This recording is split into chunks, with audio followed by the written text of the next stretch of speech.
Shalom. Shalom and welcome.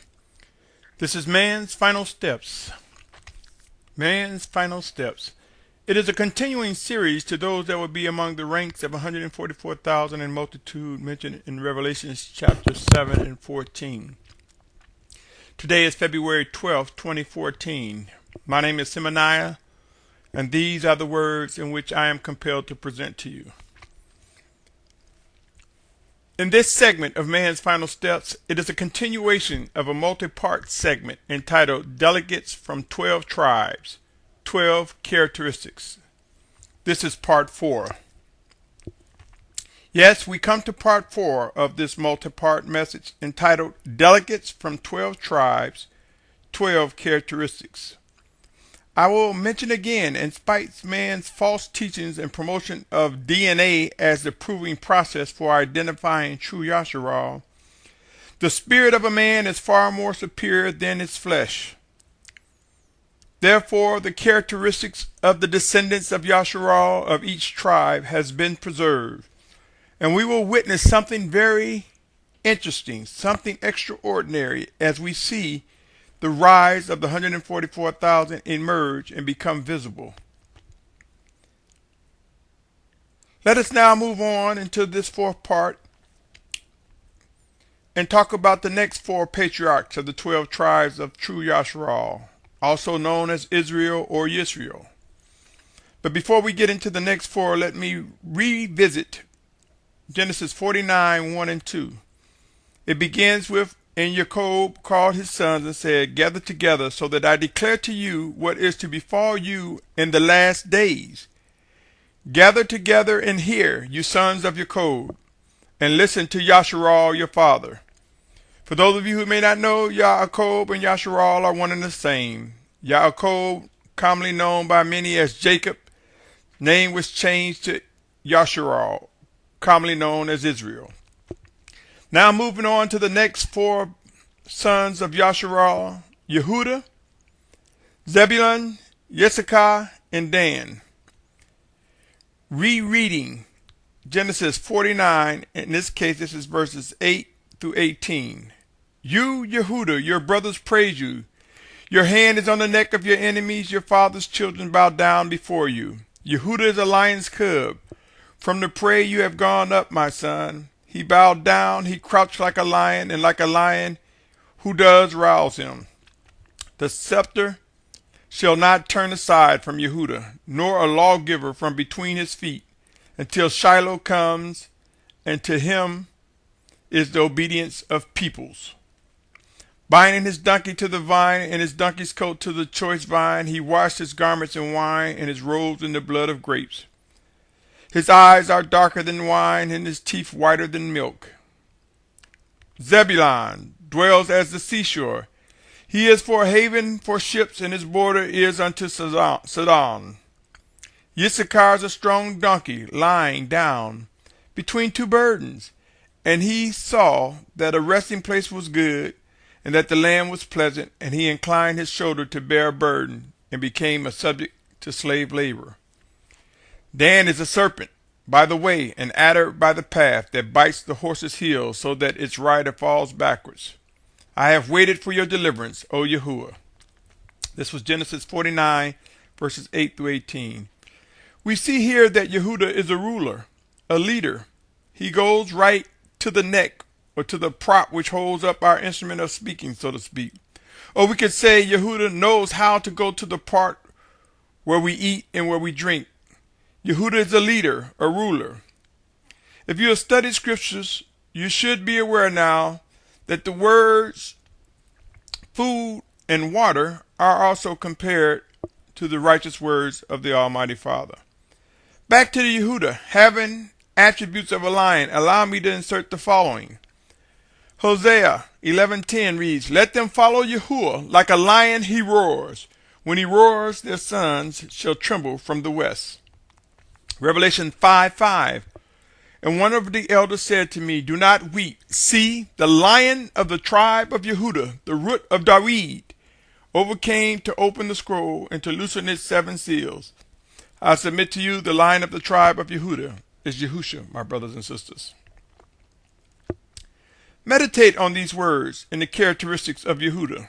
Now consider what is mentioned in what I've just read, Hosea 11:10 and Revelation 5:5. Through generations there are and were leaders, individuals who died as leaders, who died as righteous leaders. Have you ever heard the words of man say that he or she is a natural-born leader? I submit to you there is something far beyond genetics which establishes a person as a leader. Righteous leaders are chosen by the Almighty Father Yahuwah, and as we move into post-resurrection times, we have witnessed that the Almighty Father sent His set-apart Spirit in Yahushua's name to teach us and bring things to our remembrance, and to establish the leaders, the righteous leaders, going forward. I submit to you, my brothers and sisters, there will be righteous leaders who will emerge. There are those among us now whom many of us may be rejecting due to false testimonies, false witness bared against them, attacks because they are obedient to the Spirit of Yahushua. But in due season it will become more and more obvious to those who seek to worship and obey who the righteous leaders chosen by the Spirit of Yahushua, who they are, their identity. Righteous leaders are chosen by the Almighty Father Yahuwah. I submit to you, my brothers and sisters, there will be righteous leaders who will emerge. They will be representative from the tribe of Yehuda. They will be true leaders. We will see representatives, 12,000 from the tribe of Yehuda, with characteristics of leadership in more ways than we can imagine. To those who are able to see and hear what the Spirit of Yahushua is saying, characteristics of Yehuda are among us today. Pray and watch. Not all who portray leadership are chosen or called. There are those who are among the ranks of the children of disobedience. There are those who are self-appointed, then false mores and teachers, false leaders, false prophets among us. These too will be purged from among the children of obedience. The chosen leaders of the Spirit of Yahushua will emerge, executing right rulings and judgments, imparting instructions and living guidance from the Spirit of Yahushua. Again, there will be representatives from the tribe of Yehuda who will come to light and take on their assigned positions. There's much to be said on this matter, but for now I believe it is clear Yehuda has the characteristics of righteous leadership. Let us move forward to Zabulon. Zabulon. It is said Zabulon dwells at the seashore. He is said to be a haven for ships, and his borders are unto Sidon. Understanding the literal of this passage probably posed no challenge at all. But who is able to venture beyond the literal, beyond the letter, beyond the text, and discern the following? Could the seashore describe where water began and possibly end? Could a haven for ships be a starting and ending point for travelers, for vessels? Could the words border or borders represent important boundaries in or specific destination? Now consider these words. Zebulon may possess the characteristics for organizing our understanding of righteous words written and living. Scriptures use water and word to reflect righteousness. A ship is actually a vessel, and our bodies are like vessels which hold our spirit. Do we owe it to ourselves to seek out the beginning and the end? Is not the Almighty Father Yahuwah, Aleph Tah, the beginning and the end? Are we not instructed to know what is expected of us? Do we not know that no woman, nor child, nor man can reach the Almighty Father except by Yahushua Mashiach? I submit to you, my brothers and sisters, that the characteristics of Zebulon is an interpreter of righteous words, with characteristics for bringing righteous order and interpretations to fulfillment. Yes, this describes the characteristics of Zebulon, placing scriptures in their proper perspective as guided by the Almighty. On to Issachar. Issachar, another patriarch of one of the 12 tribes of Yasharal. Issachar is described as a strong donkey, lying down between two burdens. Consider this. that the burdens he faced, one being a resting place, the other being pleasant land. Again, the literal probably does not pose a challenge, but who is able to move beyond the literal and discern and understand? Consider that out of all the commands given in the Ten Commandments, Shabbat is the only one which uses the word remember. Here we see with Issachar described as a strong donkey, an animal that can carry much weight and endure unto the end.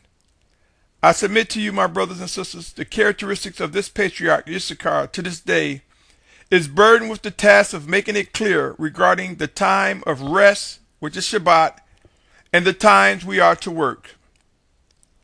When Shabbat starts, it's one of the oldest dividers among the tribes of Yasharal and Goyim, or Gentiles as well. While we who are of the children of obedience acknowledge how we are made one by Yahushua HaMashiach, it is still important to know our heritage as well. Nevertheless, Shabbat have been practices. There have been practices dealing with Shabbat in many diverse ways. This will come to an end in these last days. Yes, all of these different ways of trying and attempting to guard Shabbat will be laid waste among the children of obedience. We will come to see when Shabbat starts and when it ends. As for me and my house, we take the stand morning to morning. Pray and watch, though, my brothers and sisters. Proof will come. There is no need for argument. Search out the scriptures and seek out the spirit of Yahushua, and you will come to discern what is right, what is true. Yes, the spirit of Issachar, burdened with two burdens, the day of rest and a pleasant land. When you look at a pleasant land, to keep it pleasant, it requires work, tilling the soil, planting seeds, making harvest, keeping it organized. Yes, a pleasant land requires work. So the burden of Issachar is work and rest, between work and rest. The spirit of Issachar will be reflected in 12,000 individuals who will represent this patriarch of the tribe of Issachar, who is indeed one of Yasharal's descendants. As we continue on to Dan, the rejected and wicked one, consider this verse, Judges 18:30, and it reads as follows. And the children of Dan set up for themselves the carved image, and Jehonathan, son of Gershom, son of Manasseh, and his sons were priests to the tribe of Dan until the day the land was taken into exile. My brothers and sisters, do not underestimate the power of discernment and relationship. The relationship a father, Yasharal, had and has with his maker, the Almighty Yahuwah. For the discerning power that was given unto Yasharal to know one of his sons was a serpent, Dan. I will not say any more on the characteristics of Dan except this. We witness to this day individuals who have leaned towards carvings, from obvious false idols to blatant disregards for the second commandment by wearing carvings, jewelry, or acquiring or making symbols of things out of wood or metals to reflect even the names of Yahuwah and Yahushua, as well as carvings of a menorah, the seven-pronged candlestick. Any carvings, any likeness unto heaven is forbidden by the second commandments and is a form of idolatry as well. And we see this. Whether we're wearing clothing with embroidery names on it that's supposed to depict Yahuwah, Yahushua, or a menorah, though these may be their names, which I do not doubt, because I believe Yahuwah is Almighty. I believe Yahushua is our Mashiach. But the second commandment instructs us, orders, commands us not to have any carvings, any images, or any likeness of heaven among ourselves. Why? Because our actions, we who are indwelled by the Spirit of Yahushua, who are children of the obedient one, children of obedience, it is through our actions that we reflect the righteousness of above. It is not through vain images and false idols.